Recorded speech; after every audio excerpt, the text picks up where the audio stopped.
திரு பேரரசு அவர்களுக்கும் திரு ஜெயம் எஸ்.கே. கோபி அவர்களுக்கும் திரு வீரமுருகன் அவர்களுக்கும் கைலாசாவின் தர்மரக்ஷக விருதை வழங்கி கௌரவப்படுத்துவதில் பெருமகிழ்ச்சி அடைகின்றேன்.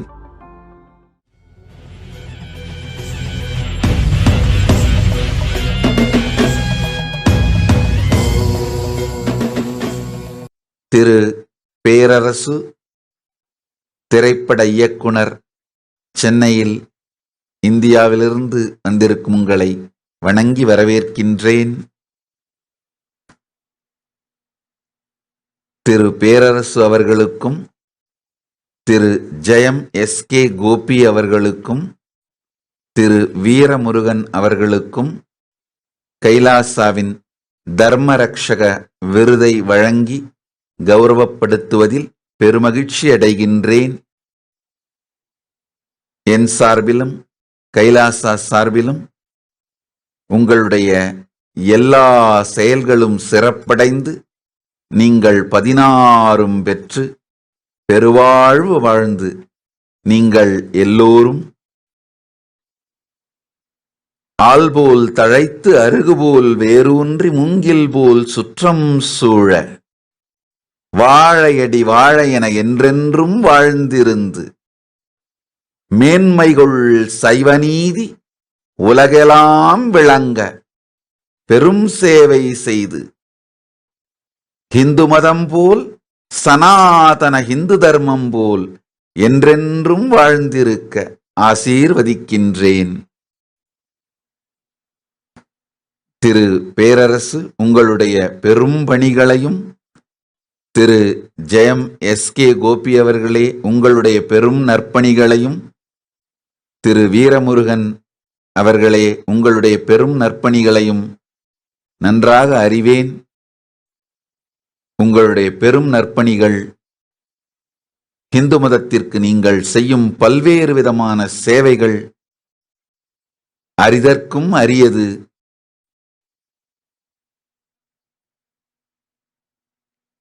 கலைத்துறையை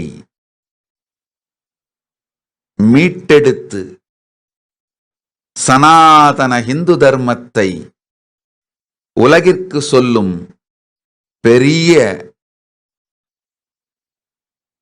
நல் இயந்திரமாய் நல் முறையாய் கலைத்துறை இயங்க நீங்கள் செய்யும் பெரும் நற்பணிகள் பொங்கிப் பெருகி நல்கி வளர்ந்து ஆனந்தமாய் இருந்திட ஆசீர்வதிக்கின்றேன்.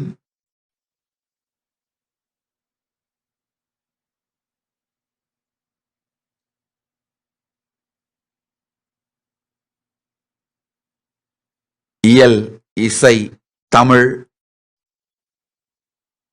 எனும் 3 விதத்திலும் கலைத்துறையை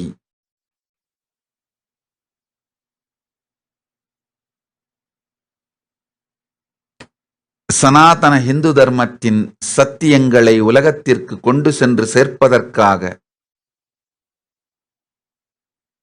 நீங்கள் செய்யும் மிக பெரும் சேவைகள் நன்மை தரட்டும், உங்களுக்கும் உலகத்திற்கும் நன்மை அளிக்கட்டும்.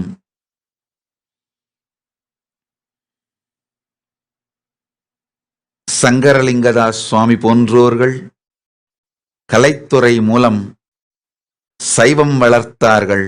இந்து மதத்தை உயிர்ப்போடு மக்களுக்கு கொண்டு சென்று சேர்த்தார்கள். நீங்கள் மூவரும் அந்த பெருந்திருப்பணியை மறுமலர்ச்சி செய்து உலகிற்கு சனாதன இந்து தர்மத்திற்கு பெரும் சேவை செய்து வருவது கண்டு மிகுந்த ஆனந்தமடைகின்றேன். திரு பேரரசு அவர்களை பற்றி சொல்லவே வேண்டியதில்லை. திருவண்ணாமலை என்கின்ற பெயராலேயே ஒரு மிகப்பெரிய வெற்றி படத்தை அளித்திருக்கின்றீர்கள்.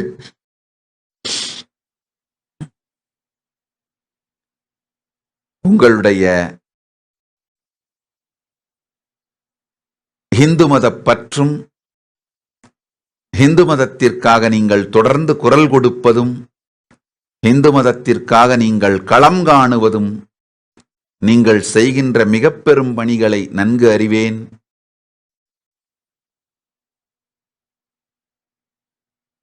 உங்களுடைய எல்லா திரைப்படங்களுடைய தலைப்புகளுமே ஆன்மீக பெயர்கள், ஆன்மீக ஸ்தலங்களின் பெயர்களாகத்தான் இருக்கும். சிவகாசி, திருவண்ணாமலை, பழனி, திருப்பதி. உங்களுடைய இந்து மத பணி மிக பெரும் பணி.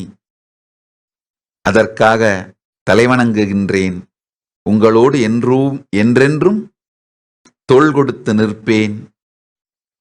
நானும் கைலாசமும் நீங்கள் செய்யும் இந்து மத பணிகளுக்கு என்றென்றும் உறுதுணையாக இருப்போம். உங்கள் மூவருக்கும் கைலாசாவின் தர்ம ரக்ஷக விருது வழங்குவதில் மிகவும் பெருமையடைகின்றேன். நன்றி.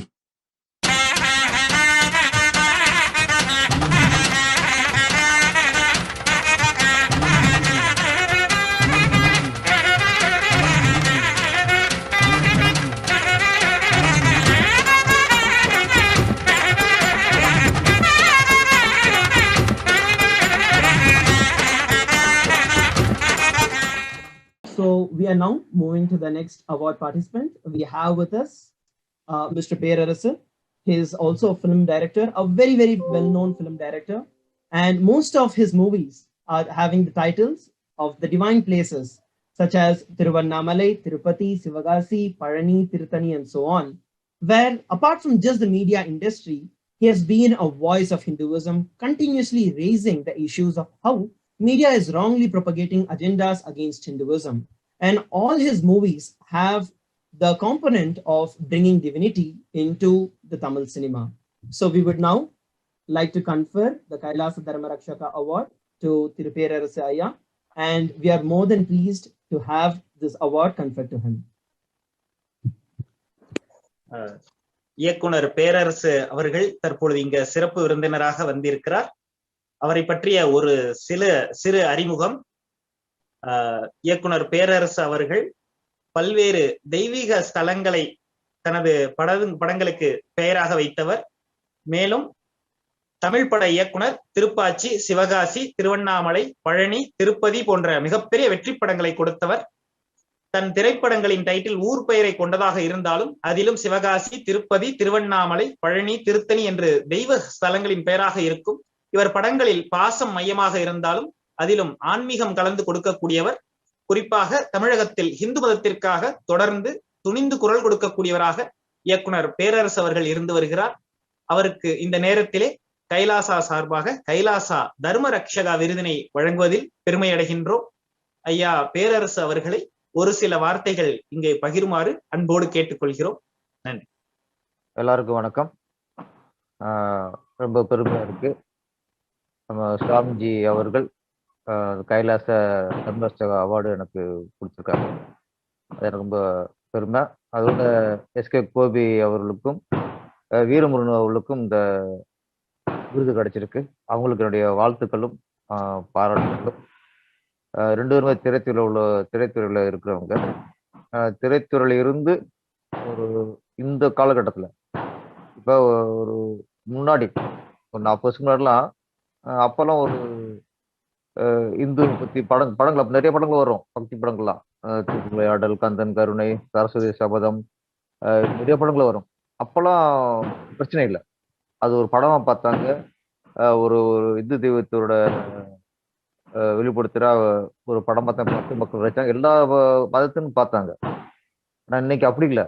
ஒரு சாமி போட்டோ வச்சாலே அது என்னமோ மத வெறியன் அந்த அளவுக்கு பார்க்குற அளவுக்கு இன்னைக்கு காலங்கள் ஆயிடுச்சு. இதுக்கு யாரு காரணம், என்ன நடக்குன்னு தெரியல தமிழ்நாட்டுல.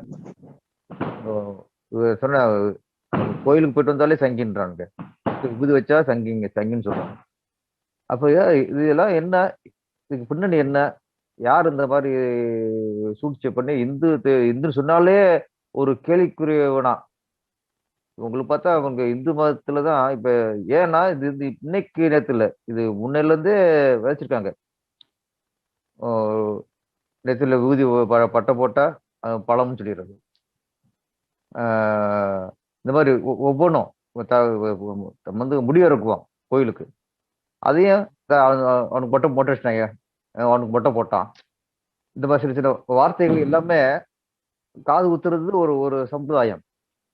எனக்கு காது குத்தாத, இப்படி நீங்க ஒவ்வொரு வார்த்தையும் பார்த்தா காது குத்துறது, மொட்டை அடிக்கிறது, ஊதி பூசுறது, எல்லாமே ஒரு கிண்டலுக்குரிய பஜனை. அப்புறம் ஜால்ரா. ஜால்ராங்கிறது நம்ம கோயில்ல ஒரு மிருதங்க வாசிக்கும் போது கூட்டடிக்கிறது. ஜால்ரா தட்டாத.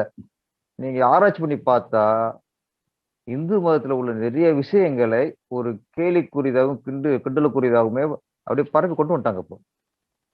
இப்போ இன்னைக்கு என்ன, இன்னைக்கு ஒரு இந்து தெய்வத்தை படம் எடுத்தாலே பெரிய பிரச்சனையா இருக்கு. இதுக்கெல்லாம் யார் காரணம்? என்ன திரைத்துறை எங்க போயிட்டு இருக்கு? நம்ம இந்துன்னு சொல்றதுக்கே இன்னைக்கு நிறைய பேர் பயப்படுறாங்க.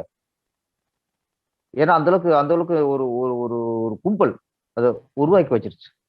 அப்ப நீங்க திரைத்துறையில இருந்துட்டு கோபி மாதிரி, மோகன்ஜி மாதிரி, வீரமுருகன் மாதிரி எல்லாம் வர்றது பெரிய விஷயம். அதுக்கு ஒரு துணிச்சல் வேணும், ஒரு தைரியம் வேணும். அதை நான் பாராட்டுறேன். ஏன்னா எனக்கு தெரியும் திரைத்துறையில இருந்துட்டு எப்படி சமாளிக்கணும்னு. என்னன்னா எல்லாத்தையும் மீறி நம்ம வருமானம் எல்லாத்தையும் மீறி நம்ம தெய்வத்தின் மீது உள்ள பக்தியால அந்த தைரியம் வருது. இந்து மதத்தின் மூலம் ஒரு பற்றால அந்த தைரியம் வருது. இல்லைன்னா அந்த தைரியம் யாருக்கும் வராது. திரைத்துறையில வந்துட்டு யார் இந்து மதத்துக்காக குரல் கொடுக்குறாங்களோ கண்டிப்பா அது உண்மையான பற்று இருக்கும். அது இல்லைன்னா கொடுக்கவே முடியாது. அந்த வேலை நிறைய பேர் இன்னைக்கு வர்றாங்க, நிறைய பேர் வரணும். நம்ம வந்து சினிமாவில் வந்து பக்தி படம் எடுக்கணும்னு சொல்ல, நீங்க கமர்ஷியல் படம் எடுக்கலாம், காதல் படம் எடுக்கலாம், என்ன படம் எடுக்கலாம். ஆனா அதுல அந்த டைரக்டர் இந்துன்னு சொன்னா அவனுக்கு ஒரு கூட்டம் இந்து மதத்தை வெளிப்படுத்தினா, நான் சொல்ல நிறைய பேர் இந்து சொல்ல மாட்டாங்க. இந்த டைரக்டர் இந்துன்னு வெளிப்படுத்தினாலே ஒரு கும்பல் வந்து எதிரியா நினைக்குது. இதெல்லாம் மீறணும். திரைத்துறையில இருந்து இதெல்லாம் மீண்டு வரணும். கண்டிப்பா மீண்டுருவோம். இப்ப கொஞ்சம் இந்து மக்கள் கொஞ்சம் விழிப்புணர்வு வந்துச்சு இன்னைக்கு. இப்போ அது கொஞ்சம் உண்மை. ஏன்னா இனிமே அவங்களை ஏமாற்ற முடியாது. இது வரைக்கும் இந்து மக்கள்லாம் என்ன சொல்லுவாங்கன்னா ஒரு பொறுமையா இருந்தாங்க. அப்புறம் என்ன சகிப்புத்தன்மையோட இன்னொரு பேர் தான் இந்து மக்கள் ஆகி போச்சு. அதெல்லாம் இந்த ஒரு முடிவுக்கு வர காலம் வந்துருச்சு. என்னை பொறுத்த வரைக்கும் இந்து மதத்தை நேசிக்கிறது இந்து பற்று தான். அதை போய் இன்னொருத்த இந்து வெறின்னு சொன்னாங்கன்னா, மத வெறின்னு சொன்னாங்கன்னா அதை கண்டுக்கவே கூடாது. இன்னைக்கு வந்து இந்து மதத்தை இழிவுபடுத்தணும், இந்து மதத்தை வந்து எதிராக குரல் கொடுக்குறவங்கலாம் சமூக நீதி தலைவராகவும் அவங்க தான் மதசார்பற்ற ஆளாகவும் இன்னைக்கு வெளியே காட்டிக்கிட்டு இருக்காங்க. ஆனா மற்ற மத இந்து தவிர வேற மதத்தை பத்தி பேசுறதுக்கு யாரும் இங்க தைரியம் இருக்காது. இவங்கதான் சமூக நீதி, இவங்கதான் மத சார்பு அற்றவர்களும் காட்டிக்கிட்டாங்க. எல்லாத்துக்கும் இழிச்சவன் இந்து தான். இப்போ நித்யானந்தா சுவாமிகள் சரி, இவங்க மாதிரி ஆட்கள், இந்த மாதிரி ஒரு சுவாமிஜி மாதிரி ஒரு ஆசுரனை ஒவ்வொரு காலகட்டத்திலும் ஒவ்வொருத்தர் தோன்றுவாங்க. இந்து மதத்துக்கு காப்பாத்திருக்கும், இந்து மதத்துக்கு சப்போர்ட் ஆகும், இந்து மதம் அழியாம காப்பாத்திருக்கும். ஒவ்வொரு காலகட்டம் ஆரம்பத்துல அகத்தியர், அப்புறம் ஔவையார், போகர், இப்படி ரமண மகரிஷி, திருவண்ணாமலையில ஒரு ரமண மகரிஷி, அதே திருவண்ணாமலை பிறந்தவர் தான் நம்ம நித்யானந்த சுவாமிகள். இப்படி ஒவ்வொரு காலகட்டத்திலும் ஒவ்வொருத்தர் உருவாவாங்க. இன்னைக்கு இந்த காலம் உருவாயிருக்கவர் நித்யானந்த சுவாமிகள். இன்னைக்கு என்னன்னா ஒரு இந்து சாமியார் அப்படின்னாலே அவங்க வளராம தடுக்கிறது. அதுக்கு ஒரு கூட்டம் இருக்கு. ஒரு ஒரு ஒரு சாமிஜி வளர்றாரு அப்படின்னா மக்கள் அவங்க நம்புறாங்கனால அந்த மக்கள் வந்து நம்பிக்கையை உடைக்கிறது எப்படி? அதுக்கு ஒரு கூட்டம் வேலை செய்யுது. அப்ப இன்னைக்கு வந்து சாமியார் தான் ஒரு காலத்துல நிம்மதியா போயிருந்தாங்க. இன்னைக்கு சாமியார் தான் நிம்மதியா இருக்க முடியாது. இந்த காலத்துல முன்னாடி சாமியார்னா எந்த பிரச்சனையும் இருக்காது, அவங்களாட்டுக்கு அமைதியா இருப்பாங்க. இன்னைக்கு அப்படி இல்லை. இன்னைக்கு சாமியார் வந்துட்டா எப்படி இமேஜ் உடைக்கிறது, எப்படி அவர் பேரை கெடுக்கிறது, இப்படி ஒரு கூட்டம் இதையோ தொழிலாவே செஞ்சு பண்ணிக்கிட்டு இருக்காங்க. ஆனா அதெல்லாம் மீறி இன்னைக்கு சொன்ன மாதிரி கோபி சொன்ன மாதிரி வளர்ச்சிதான். எங்கேயுமே அவருக்கு தொய்வே இல்லை. படிப்படியா வளர்ந்து வந்திருக்காரு. இன்னைக்கு இப்ப என்ன உங்களுக்கு ஒரு கவலை, இப்படி ஒரு ஆன்மீக ஒரு ஆன்மீகவாதி, ஒரு இந்துத்துவ ஒரு சுவாமிகள். இந்தியாவுல இல்ல. அவரு ஒரு கைலாசத்துல போய் தனியா அங்கே போய் இருக்கிறது ஒரு சின்ன வருத்தம். அவர் மீண்டும் திருப்பி இந்தியாவுக்கு வரணும், மக்களுக்கு சேவை செய்யணும். இந்து மதத்துக்கு இன்னும் ஒரு ஒரு கை கொடுக்கணும். இந்து மக்களுக்கு நம்பிக்கையா இன்னும் அவர் விளங்கணும். அது என்னுடைய வேண்டுகோள். இன்னொன்னு எனக்கு ஆச்சரியம் எனக்கு. நான் சாமி பேசும்போது என்னோட படங்கள் பேரு சொல்லி குறிப்பிட்டு, அதுவும் திருவண்ணாமலை அப்படிங்கிற பேர்லாம் குறிப்பிட்டு, என்னை வந்து ஒரு தெரிஞ்சு வச்சிருக்காங்கிற எனக்கு பெருமை தான். அதுவும் அது இன்னும் அவர் சொன்ன மாரி ஊர் பேர்லயே அவரு ஆன்மீக பேர் வச்சிருக்காரு, தலங்கள் பேர் வச்சிருக்காரு. அவரு சொல்லும்போது எனக்கு ரொம்ப சந்தோஷமா இருந்தது. அ அவர் ரொம்ப நம்பிக்கையோட அந்த விருது எங்களுக்கு குடுத்திருக்காரு. கண்டிப்பா இந்த விருதுக்கு வாங்குன அந்த நம்பிக்கைய நாங்க கண்டிப்பா நிறைவேத்துவோம். தொடர்ந்து நம்ம நம்ம இந்து சாமிக்கு சப்போர்ட்ன்னு சொல்ல முடியாது. சாமி இல்லாம நம்ம இல்ல. எதுக்கு இது சப்போர்ட் இந்து மத காப்போம்ங்கிற வார்த்தைலாம் தப்பு அது. நம்ம இந்து மதத்துல இருக்கோம். இந்து மத சாமியை நேசிக்கிறோம். அந்த பாசத்த காட்டுவோம். அந்த பாசத்த காட்டுறது தான் பற்று. அந்த பாசத்த காட்டுறது தான் இந்து மதத்த ஆதரிக்கிறது. அந்த பாசத்த காட்டுறது தான் ஒரு அ ஒரு தாய்க்கு ஒரு பையன் சப்போர்ட்டா இருக்காங்க. அத வந்து நம்ம வந்து அது அது மாரி தான். நம்ம தாய் மதத்துக்கு நம்ம சப்போர்ட்டா இருக்கணும். யாரும் எங்க எதிரி இல்லன்னா பிரச்சனை இல்ல. நம்ம இந்த பேச்சே இல்ல. ஆனா இன்னைக்கு இந்து மதத்த அழிக்கிறதுக்கு பெரும் கும்பல் இருக்கு. அதுக்காகத்தான் நம்ம இவ்வளவு பேசிக்கிறோமே தவிர, அவன் சாமி கும்பிடுறது தானே எந்த பிரச்சனையுமே நாட்டுல. அவன் சாமி கும்பிட விட்டுப்புட்டு, மத்த சாமிய இழிவுபடுத்தும்போது அவனுக்கு பிரச்சனை. அதனால கண்டிப்பா நம்ம இந்து மதத்துல ஒரு எழுச்சி வேணும். ஒரு விழிப்புணர்வு வேணும். அது கண்டிப்பா நடக்கும். நன்றி, வணக்கம். கண்டிப்பா. ரொம்ப நன்றி.